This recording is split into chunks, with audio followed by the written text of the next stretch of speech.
The reading is taken from the book of the Gospel of Matthew. Praise to you, Lord Jesus Christ. Jesus said to his disciples, "You have heard that it was said, 'You shall love your neighbor and hate your enemy.' But I say to you, love your enemies, pray for those who persecute you, that you may be children of your heavenly Father. For he makes the sun rise on the bad and the good, and causes the rain to fall on the just and the unjust. For if you love those who love you, what recompense will you have? Do not the tax collectors do the same? And if you greet your brothers only, what is unusual about that? Do not the pagans do the same? So be perfect, just as your heavenly Father is perfect." Sisters and brothers, our wonderful good news for today. Praise to you, Lord Jesus Christ. Jesus Christ. And let's give the Lord a big round of applause. Bago tayo mag-proceed, good morning. Good morning. Pwede bang pakiusapan lahat ng mga tatay tumayo? Yung mga proud na mga tatay dyan. Bigyan ng palakpakan na may kasamang hiyawan. Praise the Lord. Fathers are blessings. Continue to be blessings to your family. Maraming salamat po. Ayan. Kita nyo naman, gagwapo ng mga tatay. Alam nyo, kaya nagkaganyan yan dahil sa mga asawa nila. Lakas ng amen. Anyway, good morning once again, sisters and brothers. And, we're doing the prayer meetings every week, every Monday. And we just transferred for today since yesterday was a holiday. Amen? And as time goes by, you have been hearing the Word of God. Question. Tignan mo yung katabi mo, please. Tignan mo. Tignan mo mabuti. Bumait na ba?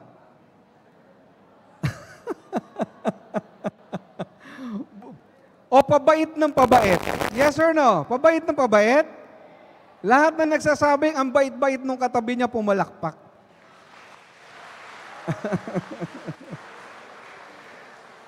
Why? Hello?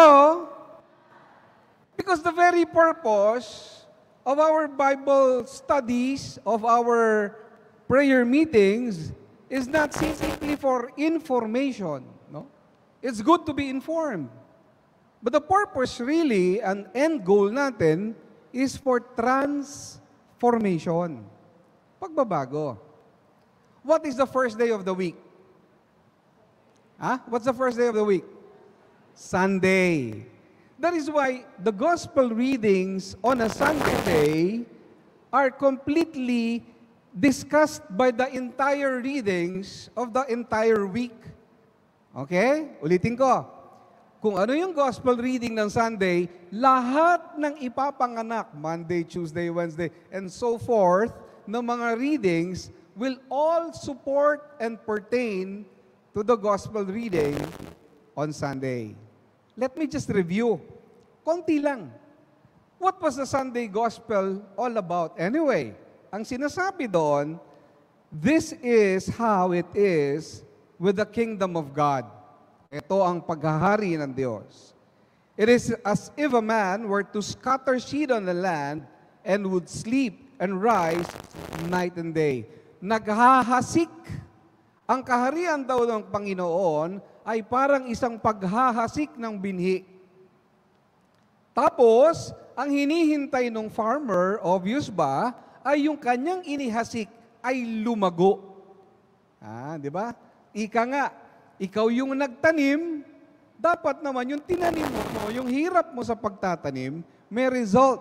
And what should be the result? It would grow. Last Sunday, ang sabi, one of the things that you see when that kingdom is growing in the heart of a person, sabi niya, it's like a mustard seed. Pag lumaki na, it is the smallest seed, pero pag malaki na, the birds of the sky can dwell in its shade. Therefore, a maturing person with the kingdom of God in his heart is somebody who gives comfort. Yung pag nakasama mo, gumagaan ang pakiramdam mo. May mga tao, pag dumating, Diyos ko, may dumating pa to. Di ba? Pero pag may mga tao, pag nakikita mo, gumagaan ang pakiramdam mo. Tignan mo ulit yung katabi mo. Gumaan ba nung makita mo siya? Yes? Good. Okay. Move forward tayo, ha? Tuesday. Ano nangyari? Hindi lang siya lalalago, yung tinanim, hindi lang lumalago, nagbubunga. It bears fruit. Sabi dito, ito yung fruit, ha? When somebody strikes you on your right cheek, turn the other one to him as well. Pag sinampal ka sa kanan, ibigay mo pa yung kabila. Di ba? Tapos sabi pa, pag hiningi ang iyong tunic, hand him your cloak as well. Give to the one who asks, and do not turn your back on somebody who wants to borrow. Pag sinampal ka sa kanan, bigay mo yung kaliwa. Ganito yun eh. Demo. Pwede ka ba maging demo subject, brother? Ganito yan eh. Sideways tayo, sideways. Saan yung kanan mo? This is your right. Okay, dito tayo. Palit tayo ng pwesto. Yan. Okay, now. Harap sa kanila sa inyo. Pag sinampal ka sa kanan, normally, ano ang mga tao? Left-handed or right-handed? Right-handed. So, ang gagamitin kong panampal sa'yo, kanan. Okay lang? Hindi ikaw magtasampal ako. Huwag mo itaas ang kamay mo. Ako speaker eh. Okay? Okay, defense na kagad. Hindi pa tumama, defense na. Okay, sige. Harap ha? Okay. Take note. Pag sinampal ka ng kanan, yung kanan pala, sorry. Yan, di ba? Anong ginamit ko dapat normally right-handed, di ba? Dapat pag sinampal ko siya, saan tatama? Left face niya o right? Sa kaliwa niya. Ano ibig sabihin? Bakit nung sinampal kanan tumama? Hindi ito gagamitin ko. I'll use the backhand. Ibig sabihin, pag sinampal kita using my backhand, double insult yun. Ayoko madumihan yung palad ko ng pisngi mo. Kaya ang gagamitin ko, kaliwa. Ganito mangyayari eh. Hindi, upo ka na. Oy, wala pa kayong mga kamay? Ano ibig sabihin? Isa sa mga bunga is a person becomes peace-loving. Now, let's go to the gospel for today. Ano sinabi doon? I'll just choose a few lines from it. Sabi niya, you have heard that it was said. Ang ibig sabihin ng you have heard that it was said, yung tinuro sa inyo dati. Ha? Sinasabi ni Jesus, yung tinuro sa inyo dati, ganito. You have heard that it was said, love your neighbor and hate your enemy. Pero ipe-perfect ni Jesus yung batas. He will perfect the law.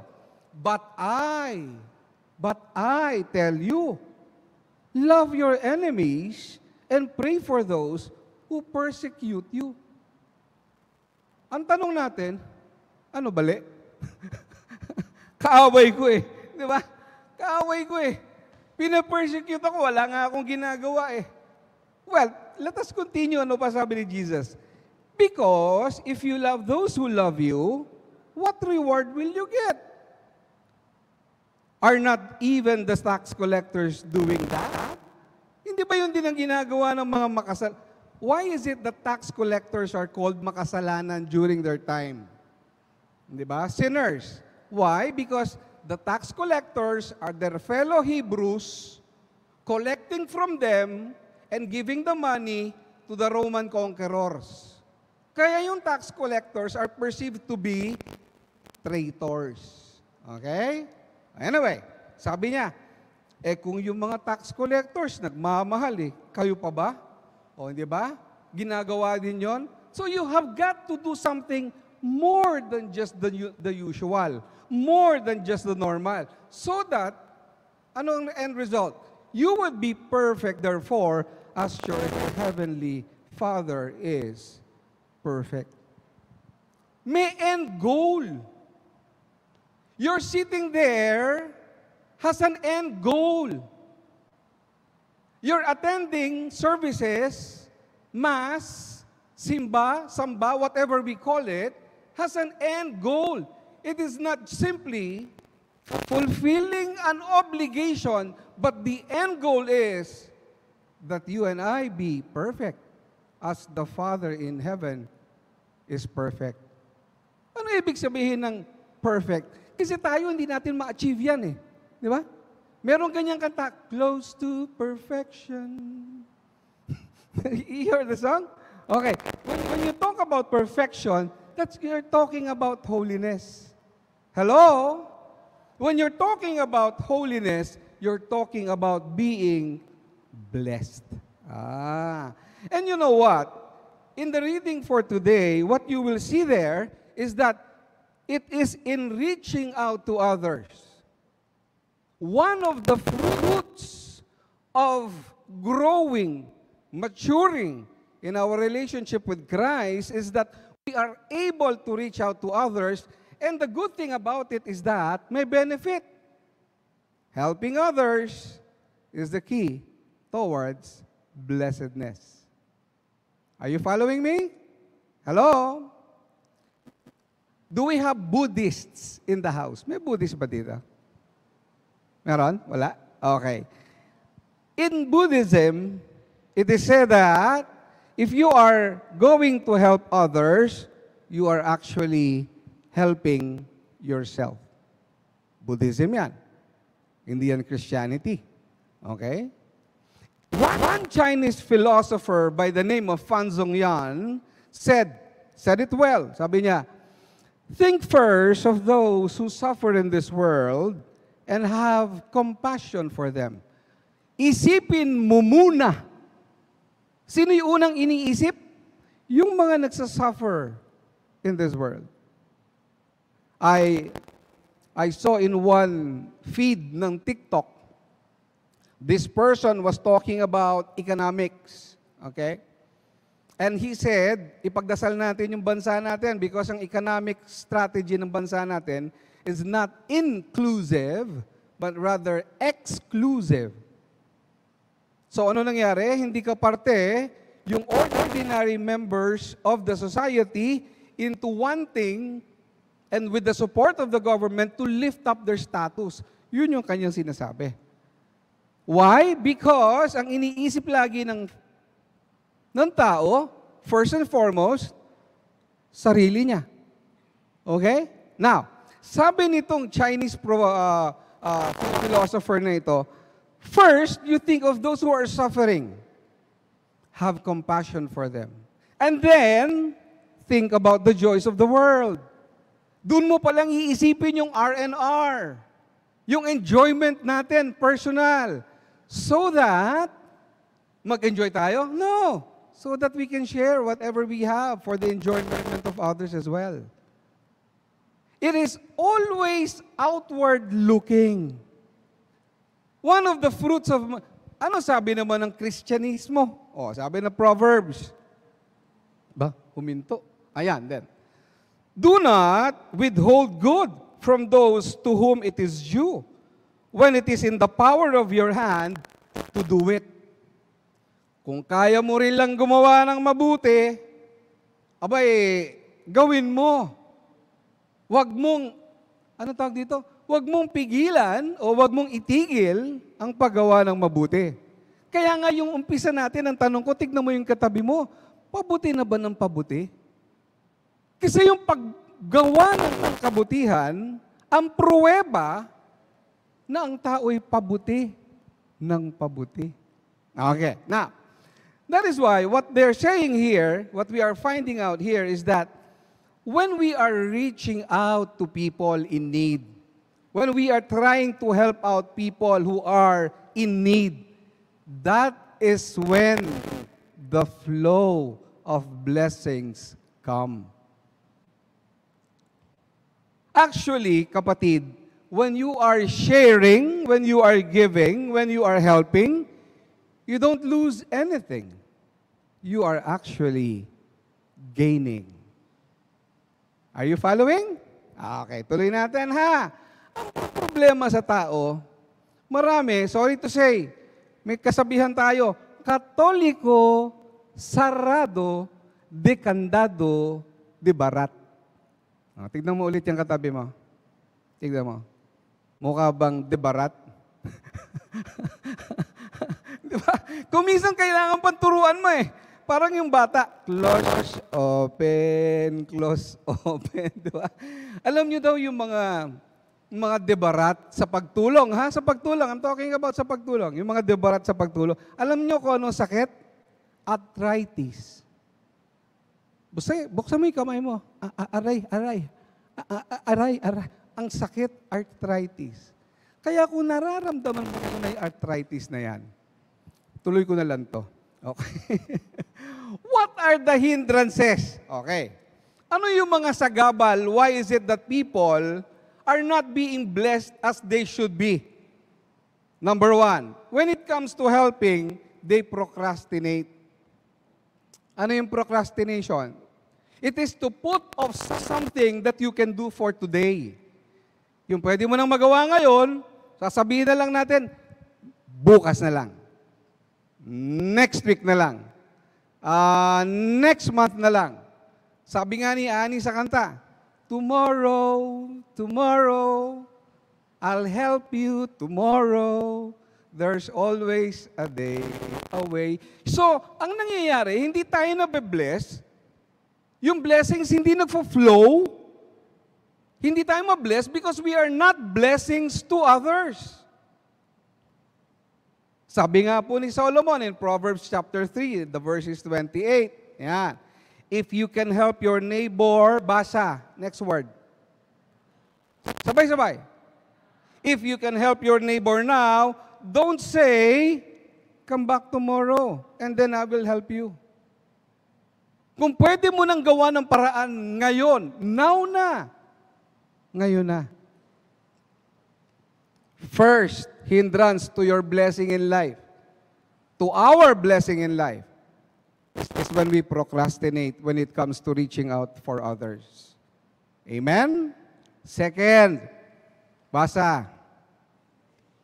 Sabay-sabay. Hesitation. Tulungan ko ba siya? Kokonti na nga lang yun na sa akin eh. Bibigyan ko ba siya? You know? When you hesitate, it is like having second thoughts. Sa Tagalog, tawag natin dyan, nagdadalawang isip. Yan. Ano sabi ng Romans? Let's see. Find out. When it comes to reaching out, sabi ng Romans, when God's people are in need, take note, be ready to help them. Hello? Be ready. Pakiulit. Nagsasave ba kayo? Do you save money? Do you put aside money for your savings? Yes or no? Good. Part of that savings should be allocated for helping out. Hindi tayo na nagsasave all for ourselves. So that when a need arises beyond your need, be ready.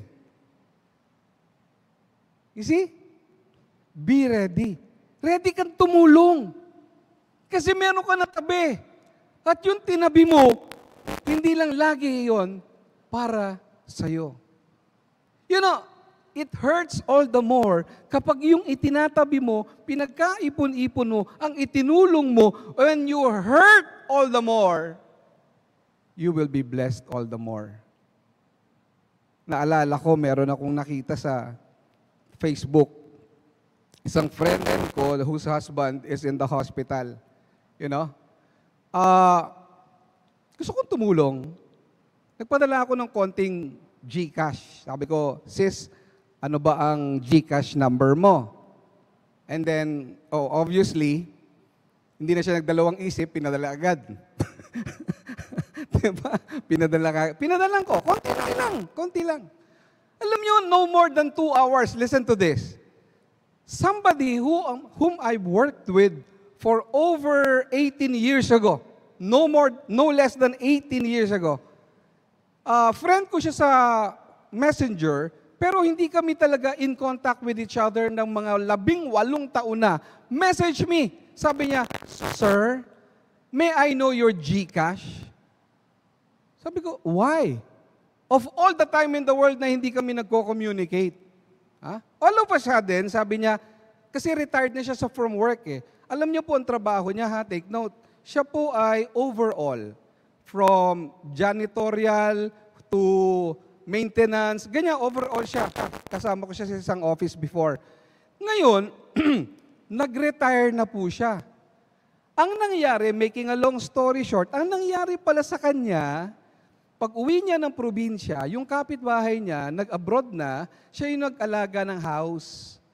Nabenta na yung house. Nung nabenta yung house, binigyan siya ng balato. Of all the people in the world, for the past 18 years, mas kailangan niya ng pera, pero bakit naisip niya akong kontakin para padalhan ng 10 times bigger ng naitulong ko doon earlier? You see that mystery? Hindi ko lang masabi, kasi pangalan niya Lando, baka mas kailangan mo yung pera. No. I did not prevent so that the blessings will flow and will continue.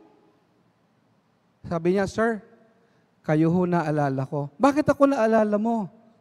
Tignan niyo yung storya, ha? "Kasi ho, tuwing nangangailangan ako before, kayo po ang aking natatakbuhan." 18 years after, mas malaki ang GCash ko. You see? What I'm trying to say is, umiikot yan. Inhale. Sabay-sabay. Exhale. Inhale. Inhale. Inhale. Mamamatay ka pag puro inhale yan. It has to flow. If you are a blessing to others, your blessings continue to flow. Do not hesitate. Pinakamalaking kalaban natin, ito na yon. Selfishness and greed. This is the thing that prevents us really from reaching out to those who are in need. Ano sabi ng Luke chapter 12, verse 15? Jesus said, "Beware." Ano Tagalog ng beware? Babala, mag-ingat, warning, hindi pala, English din yun eh. So sabi niya, guard against every kind of greed. Every kind of greed. Tignan mo ulit yung katabi mo. Kalabitin mo. Sabihin mo, "Kapatid," go ahead, huwag ka mahiya. "Kapatid," paalalahanan mo, "Kapatid, huwag ka nang kuripot."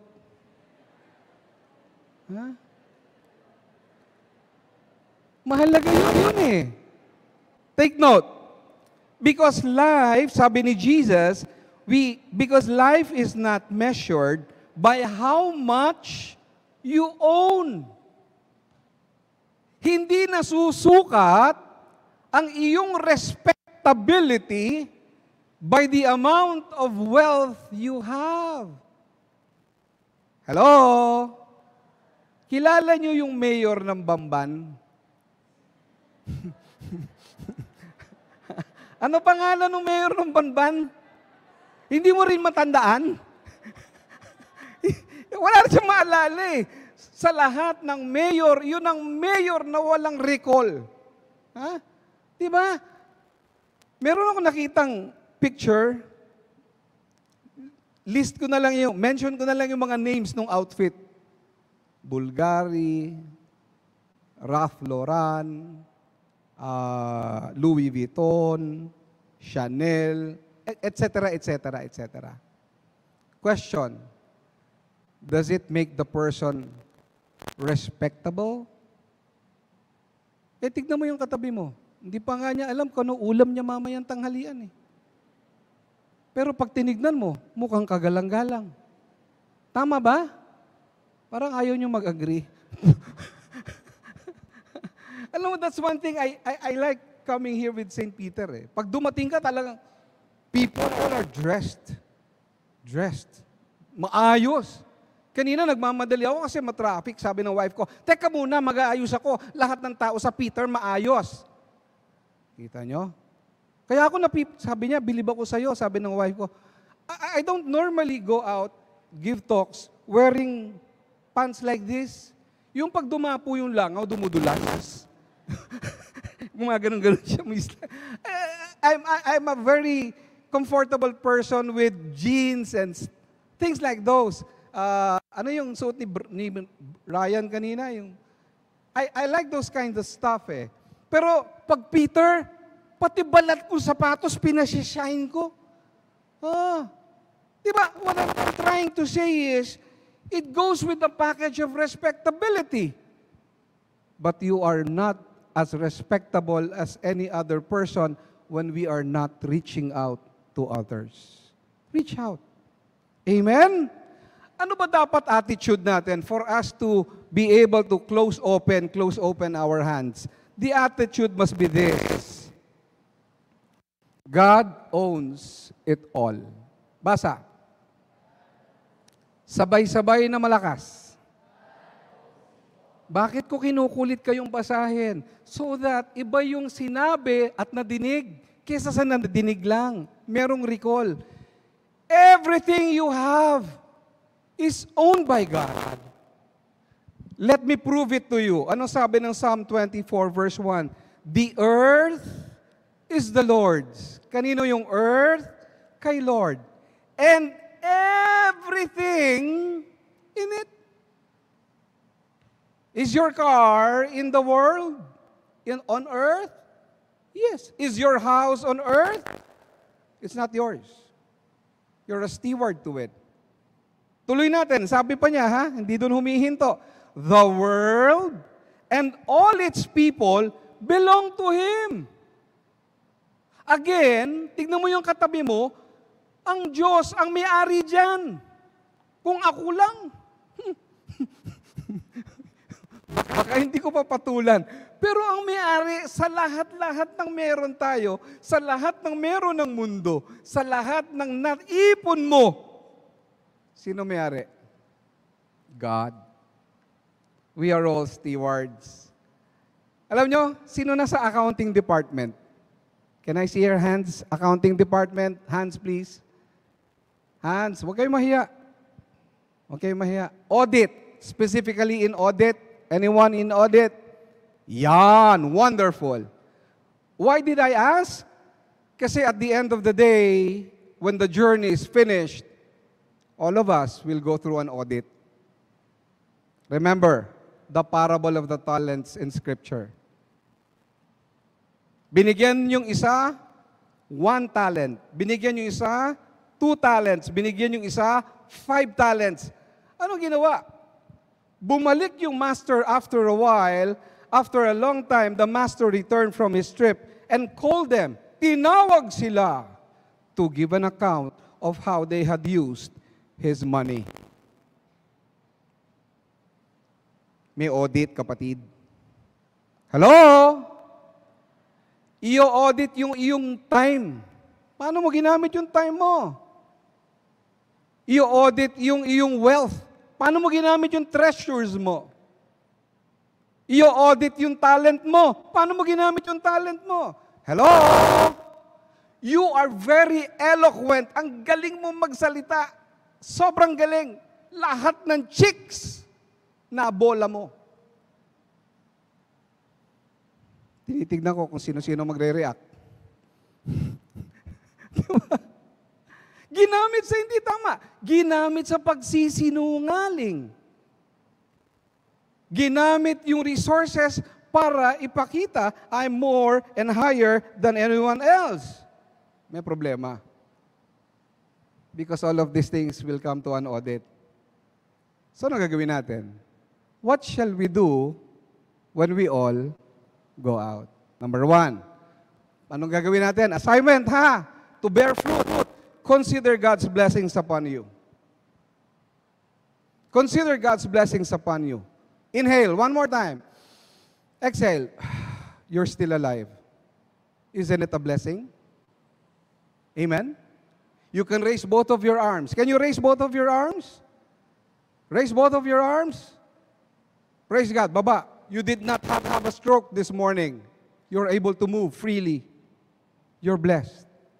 Later on, uuwi ka, you have a family, may sasalubong sa'yo, kahit nakukonsumi ka kung minsan, but you have people who love you more than anyone else in this world.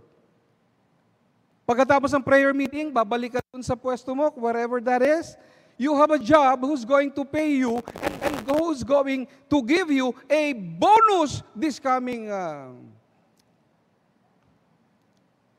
Gusto nyo bang bonus? Konti lang. Wag nyo na i-release. Mahina eh. Gusto nyo bang bonus? Malaking bonus? Lahat ng malaking bonus, pumalakpak. Ayan. Department of Finance, i-release ang bonus para ma-bless lalo ang Peter. Yeah, gusto-tuwa yung choir. Hello? You look at your blessings and see that you have far more blessings than other people around you. Reach out. Reach out and be a blessing to them. Second, what do? Observe the generosity of others. Nakita nyo, napansin nyo? Yung bigay ng bigay, tulong ng tulong, hello? Yun ang hindi nauubusan. Pero sino yung laging walang pera? Yung walang nire-release. Why? Because that is mandated by Scripture. Tignan natin. Give and you will receive. Take note. The first word is what? It's in red. Sabay-sabay. Give. Ang ibig sabihin, you will receive only when you what? Give. Atras ko muna. Pumunta ka sa bangko, wala kang deposit. Mag-withdraw ka. Bawal yun. Ang tawag doon, hold up. Mabibilanggo ka. You can only withdraw when you have placed something there. You can only withdraw your blessings when you have started to give. Kaya mamaya pag nagbigay, may mga envelope sila for the love. Sino sa inyo ang may envelope na hawak? Diyos ko, ilang kamay. Sino walang hawak na envelope? Taas ang kamay. Naku, maghihirap ka kapatid. Oo. I declare, lahat ng maghuhulog dyan mamaya para sa love offering natin, masisiksik, maliliglig, mag-aapaw. Bakit? Ang matanungin mo ko, bakit malakas ang loob ko? Bakit? Give and you will receive. Your gift will return to you in full. Pressed down, shaken together to make room for more. Madadagdagan. Running over and poured into your lap. The amount you give will determine the amount you get back. If you give little, you get little. If you give much, you get much. If you don't put, you don't get anything. The amount you give will determine the amount that you will get back. And finally, wag na tayo magbabad doon. Baka sabihin, si Brother Vic ay extortionist, no? But that's the truth of the Word of God. Help others. Just go and do it. Wag mo nang pag-isipan. Pag nangailangan, wag ka na magdili-dali. Why? Seriously, why? And Jesus will answer. And He will answer. I tell you the truth, when you refuse to help the least of this, my brothers and sisters, you were refusing me. Whenever we refuse to reach out, to give generously to those who are in need. Kapatid, kahit savings mo pa yan, ilabas mo pag may nangangailangan at alam mong legit, give. Because when you refuse, it is Jesus that we are refusing. Amen? Ano ang susi? Know that God owns it all. Know that God owns it all. What else? Give and help others. And God will make sure ikaw ay masisiksik, maliliglig, at aapaw. Palakpakan natin si God. Pwede ba ako makiusap, sister? I want you to read something. Would you kindly stand? I want you to read the book of Isaiah. Share your food with the hungry and give shelter to the homeless. Give clothes to those who need them and do not hide from relatives who need your help. Huwag niyo pagkuhan yung kamag-anak niyo.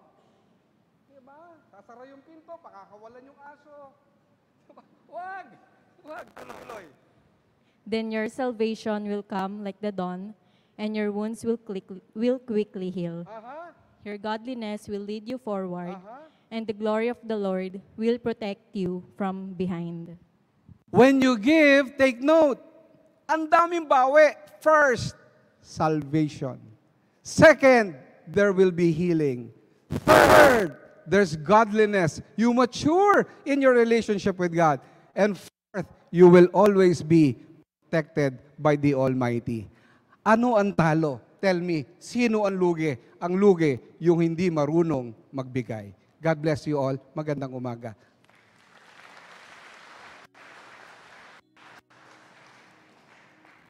Ito na po ang oras para kayo magbigay, para kayo mabless. Amen? Let me add one more. Dagdag ko lang bago maghulog. Sorry. This is nice. I want to share this. Yan. The one who blesses others is abundantly blessed. Those who help others, they will be helped. Therefore, always be a blessing. Magandang umaga.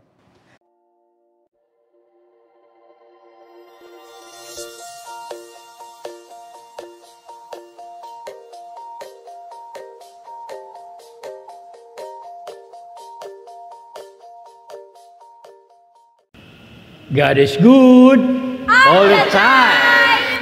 Thank you for joining us today. View our past broadcasts on our Facebook page, St. Peter Community, and subscribe our YouTube channel. Like, share, and hit the bell.